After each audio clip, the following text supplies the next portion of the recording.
Hello viewers welcome back to my new mini vlog अनि तपाईँलाई आज मेरो मिनी ब्लगमा स्वागत छ। अनि आज चाहिँ म बिहान बिहान यति जाडो थियो नि गाइस, के भन्नु र, रेडी चाहिँ भएँ होइन। बहुतै जाडो छ गाइस, आज फेरि कति दिन बाद ठन्डा आयो जस्तै छ। कति दिन त गर्मी भइरहेको थियो घाम भएर, तर आज चाहिँ बहुतै ठन्डा छ है गाइस। हेर्नुहोस् आजको मौसम यस्तो छ, कुहिरो लागेको छ।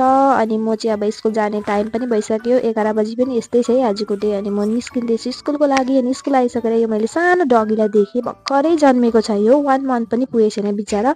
यो केटी भएर चाहिँ कसैले यसलाई लगेको छैन, केटा भएको भए चाहिँ लान्थे। अनि हेर्नुहोस् न, हामी चाहिँ बन फायर गर्दै क्लास गर्दै थियौँ। अनि क्लास गरिसकेर चाहिँ मैले चाहिँ अनि लन्च गर्दा चाहिँ मेरो लिबु लसै गयो होइन, यस्तो फुटेको छ नि ओठ, त्यही भएर चाहिँ म लाउँदै थिएँ होइन।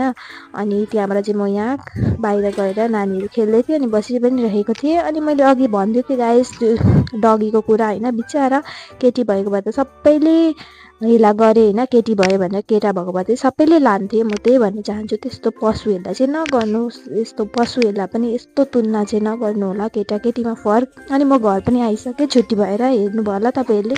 अनि नानीहरूलाई म त्यहाँबाट चाहिँ म अब आमालाई मद्दत गरिदिउँ भनेर चाहिँ म आज फिस करी बनाउँदैछु। हेर्नु होला मेरो रेसिपी अलिकति चाहिँ देखाउँदैछु मैले होइन। अनि फ्राई गरेको हेर्नुहोस् मेरो रिएक्सन, त्यो छिट्किन्छ भनेर चाहिँ होइन, माछाहरू यस्तै हो छिट्किबस्छ। अनि मेरो फ्राई पनि भइसकेको छ, मैले चाहिँ डिप फ्राई गरेँ। अनि म खाँदैछु, फ्राई माछा खाने एकदमै मलाई मनपर्छ। अनि खाँदै हेर्नुहोस् न, म चाहिँ आलुहरू यो प्याजहरू भुट्दै थिएँ। अनि बैगन पनि हालेको थिएँ आज मैले होइन माछामा। अनि मेरो माछाको झोल तयार छ।